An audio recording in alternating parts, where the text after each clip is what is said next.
Imagine waking up tomorrow and finding out you owe money to someone who's never set foot in your city, never met you, doesn't care about your problems, and has absolutely zero intention of giving you a say in how much they take. You can't vote them out. You can't negotiate. You can't even complain without getting labeled a troublemaker. Sound frustrating? Welcome to America, 1765. Here's something that'll blow your mind. The British colonists who dumped tea into Boston Harbor, they were paying roughly 1 shilling per year in taxes. Meanwhile, back in England, the average British citizen was paying 26 shillings. That's a 2,600% difference. So why the heck did Americans lose their minds over taxes that were literally 26 times lower than what people in London were paying? Because it was never really about the money. It was about the scam. Britain had just racked up a war debt of 140 million pounds. That's equivalent to about $30 billion today. And they looked across the Atlantic and said, you know what? Let's make those colonists pay for a war we told them we fought on their behalf. The colonists fired back with 3 words that would change the world. No taxation without representation.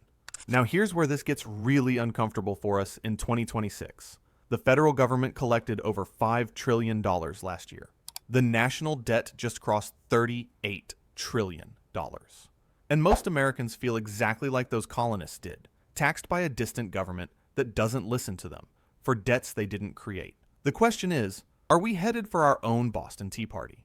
Look, I'm not here to tell you the IRS is King George III, but I am here to show you something fascinating, that the economic patterns that sparked the American Revolution are disturbingly similar to what's happening in our economy right now. My name's Daniel, and I've spent years obsessing over one specific question. How do empires really make their money? And what causes ordinary people to finally snap and say enough? Here's what you're going to learn in the next 20 minutes.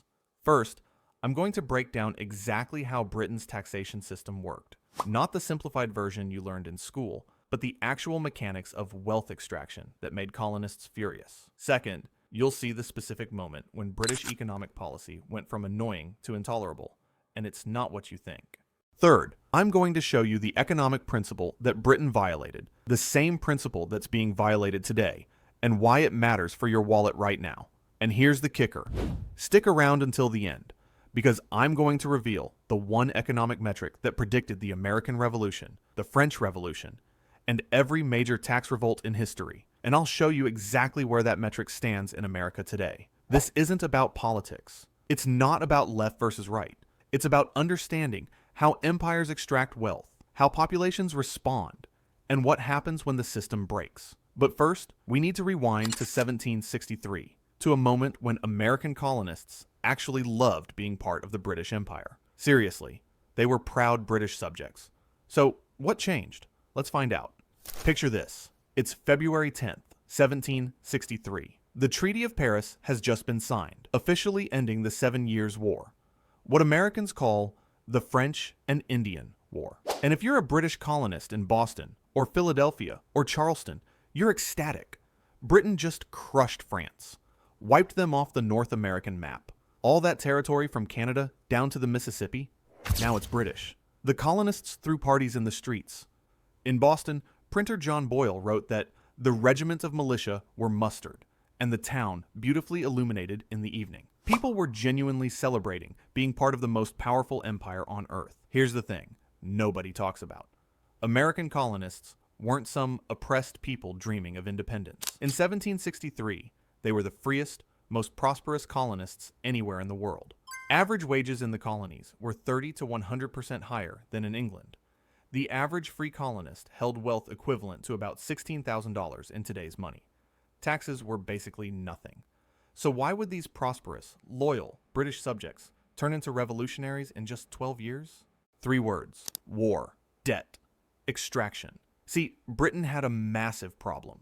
The 7 Years' War had nearly doubled the national debt, from £75 million in 1756 to a staggering £133 million by 1763. Interest payments alone consumed over half the national budget. That's like if the US government spent more on interest than on Social Security, Medicare, and defense combined. Actually, wait, we're getting close to that now. But I'm getting ahead of myself. Meanwhile, 10,000 British troops remained stationed in North America. That cost roughly £384,000 per year, about $90 million in today's money, every single year. So Britain's new Prime Minister, George Grenville, did the math. British citizens were already taxed to the breaking point, 26 shillings per person per year, which was huge for the time. British aristocrats had successfully lobbied to keep their land taxes low, so the burden fell on ordinary workers through import duties on sugar and tobacco. And then Grenville looked across the Atlantic at the American colonists. Prosperous, growing, barely taxed. His logic was simple. These colonists benefited from British military protection. They should pay their fair share.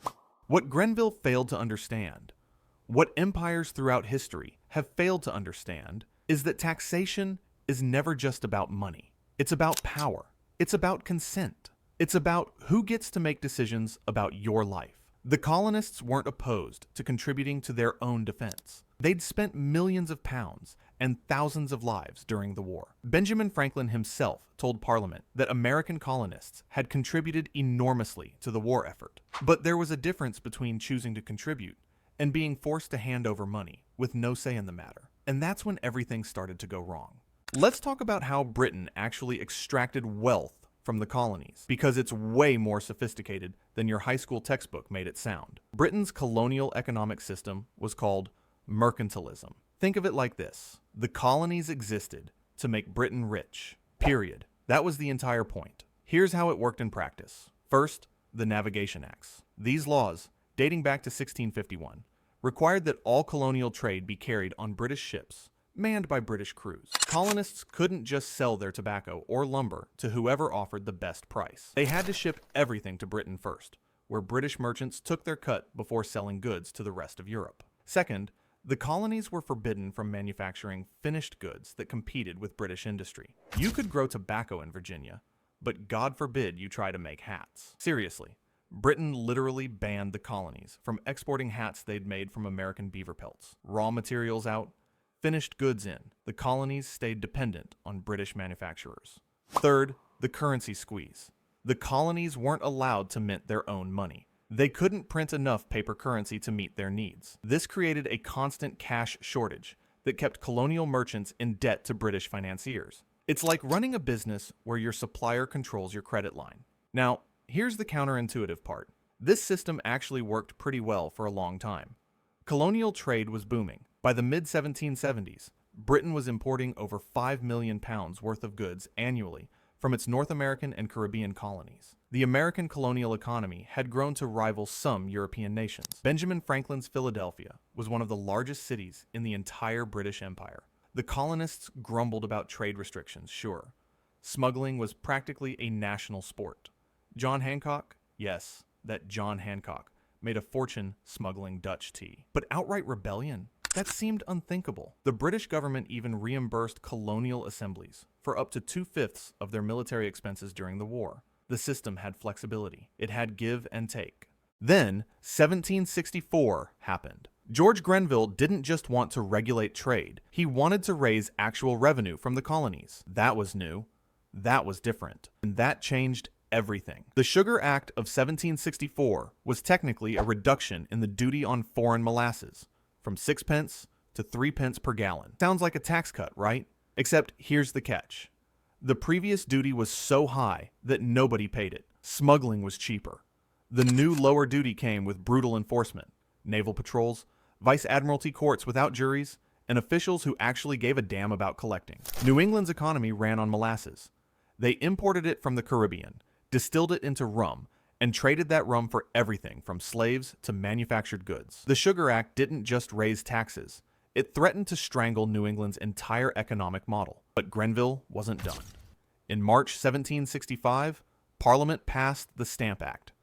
This was Britain's first direct tax on the colonies. Not a duty on trade, but a tax on transactions inside the colonies themselves. Every legal document, newspaper, pamphlet, playing card, and even dice needed an official stamp. The cost ranged from a few pennies to several pounds, depending on the document. The money would go directly to pay for British troops in America, and it had to be paid in British sterling, hard currency that was already scarce in the colonies. This is where Britain's economic extraction shifted from annoying to existential. The Sugar Act hurt New England merchants. The Stamp Act hit everyone: lawyers, printers, shopkeepers, tavern owners, ordinary people trying to conduct basic business. And here's the most important part: nobody in the colonies had voted for this.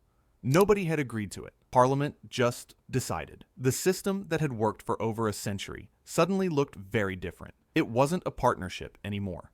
It was extraction. Remember this, because it's going to be important later. The colonists could have probably swallowed the taxes themselves. What they couldn't swallow was being taxed by people who didn't represent them, for purposes they hadn't approved, with no mechanism to push back. The principle mattered more than the pounds.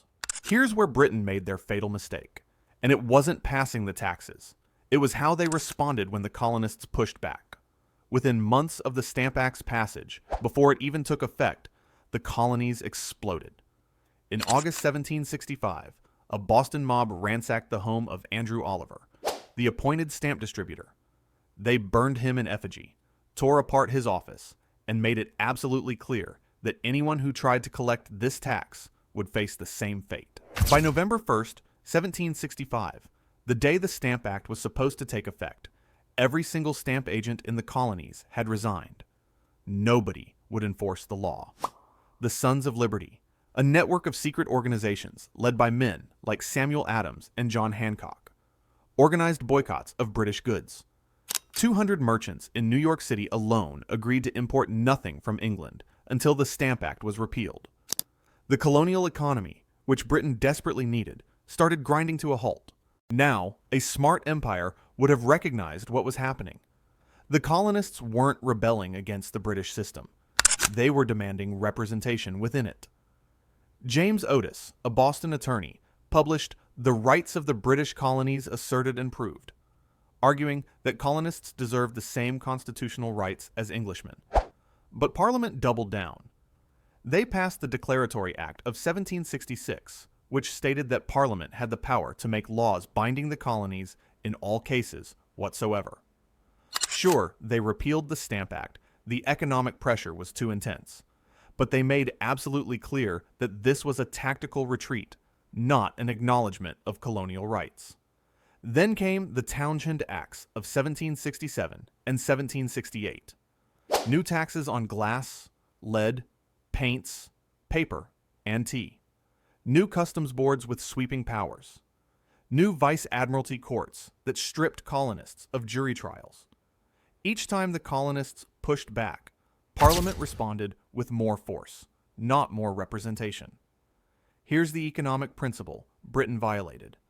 Legitimacy costs less than coercion. When people feel their government represents them, they comply voluntarily. The cost of collecting taxes is low. When people feel oppressed, you need enforcers, troops, courts, prisons. The cost of extraction skyrockets. By 1768, British troops were occupying Boston, not to fight a foreign enemy, but to control British subjects. Think about that. The empire was spending money to force colonists to pay taxes, while those taxes were supposedly meant to reduce imperial expenses.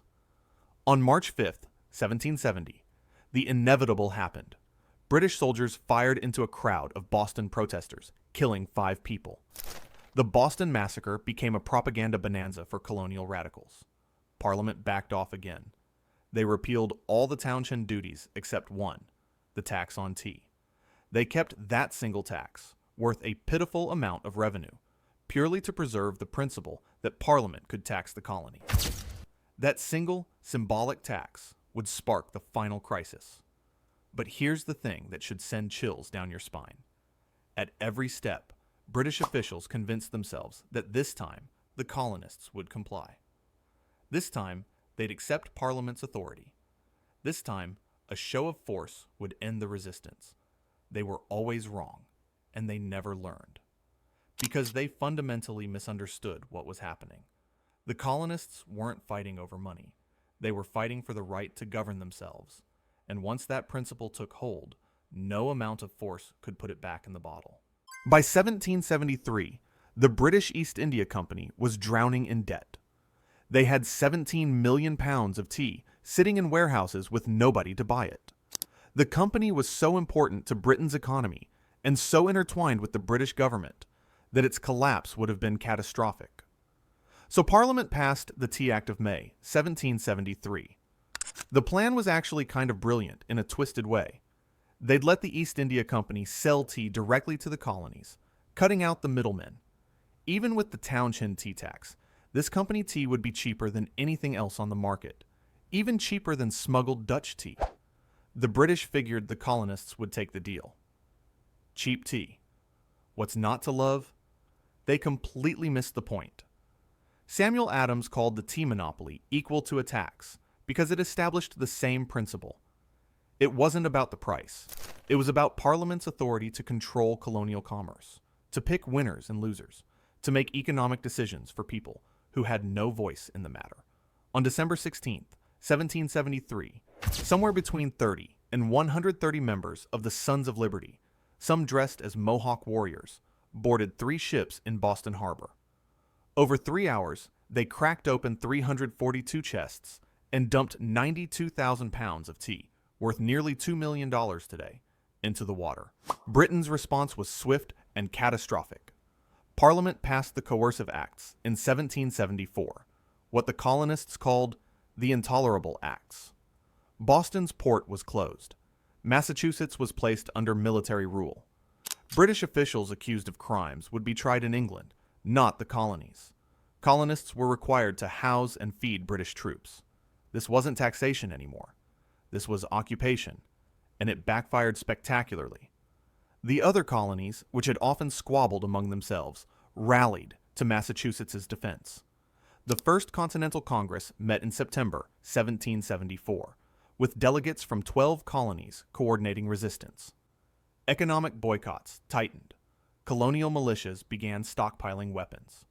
On April 19, 1775, British troops marching to seize colonial weapons in Concord clashed with militia at Lexington. The shot heard round the world launched an 8-year war that would cost Britain everything it had tried to protect. Let me give you some numbers that put this into perspective. Britain spent approximately £250 million fighting the American Revolution, roughly double what they'd spent on the 7 Years' War that started this whole mess. They lost 24,000 soldiers dead. The national debt exploded to levels that would take decades to pay off. And what did they get for it? Nothing. 13 colonies gone. A new rival nation established. The beginning of Britain's long decline as the dominant world power. All because they couldn't bring themselves to give colonists seats in Parliament. All because they chose coercion over consent. All because the principle of control mattered more than practical economics. The colonies had offered to pay taxes, voluntarily, through their own assemblies, as they'd done during the war. But that wasn't good enough for Parliament. They wanted submission, and they got revolution instead.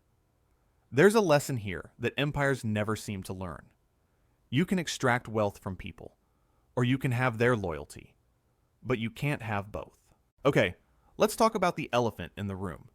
In 2025, federal revenue totaled about $5.2 trillion, roughly 17 to 18% of GDP.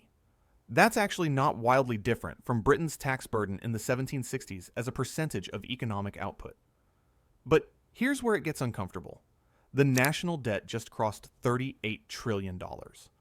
That's over 122% of GDP, higher than at any point since World War II, and it's climbing fast. Interest payments on that debt hit $1 trillion in fiscal year 2025 for the first time ever. That's more than we spend on defense. We're borrowing money just to pay interest on the money we already borrowed. Now, I'm not saying America in 2026 is the same as colonial America in 1776. We have representation. We vote for our leaders. We have mechanisms to change policy. But let's be honest about something. How many Americans actually feel represented by their government?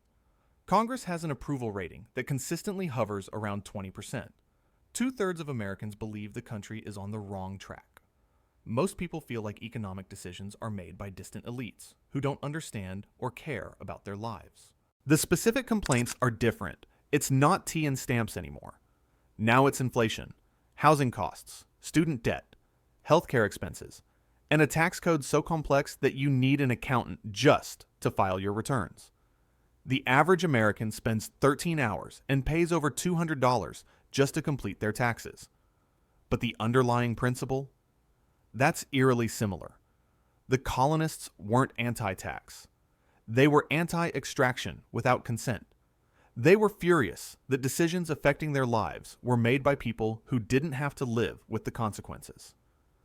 Here's the economic metric I promised you, the one that predicted the American Revolution, the French Revolution, and virtually every tax revolt in history. Economists call it the compliance gap. It measures the difference between what people owe in taxes and what they actually pay. When the compliance gap is small, people feel the system is legitimate. They pay what they owe because they believe in the institutions making the rules. When the compliance gap grows, it signals a legitimacy crisis. People evade, they avoid, they find loopholes, they cheat. Not because they're criminals, but because they no longer believe the system is fair. In colonial America, the compliance gap exploded in the 1760s. Smuggling went from a minor nuisance to an act of patriotic resistance. Tax collectors were driven from their posts. The enforcement apparatus collapsed because ordinary people stopped cooperating. Today's compliance gap in America is estimated at $600 to $700 billion annually. That's not from the ultra-wealthy using offshore accounts. It's from ordinary people, small businesses, gig workers, cash transactions. People who don't necessarily consider themselves tax cheaters, but who don't feel they owe their full obligation to a system they consider broken. I'm not advocating for tax evasion. I'm pointing out a pattern that should concern anyone who cares about the long-term stability of our economic system. The colonists tried legitimate channels first. They petitioned. They sent representatives. They wrote pamphlets. They exhausted every legal option before turning to boycotts and, eventually, revolution. We're still in the petition and pamphlet stage. Most Americans who are frustrated with the system are trying to work within it, voting, protesting, advocating for reform. But the same economic pressures that radicalized loyal British subjects in the 1760s are building in America today. Debt that ordinary people didn't create. Taxes that feel increasingly disconnected from services rendered. A political system that seems captured by interests other than theirs. The question isn't whether history repeats itself. The question is whether we're smart enough to learn from it before it does. So what did we learn? First, Britain's American colonies weren't oppressed backwaters. They were some of the most prosperous places on Earth. The revolution didn't happen because people were desperate. It happened because they refused to accept a system where they had no voice. Second, the actual taxes were almost trivial. 1 shilling versus 26 shillings. It was never about the money. It was always about the principle. Who gets to make decisions about your life? Third, Britain's fatal mistake wasn't passing taxes. It was refusing to offer representation.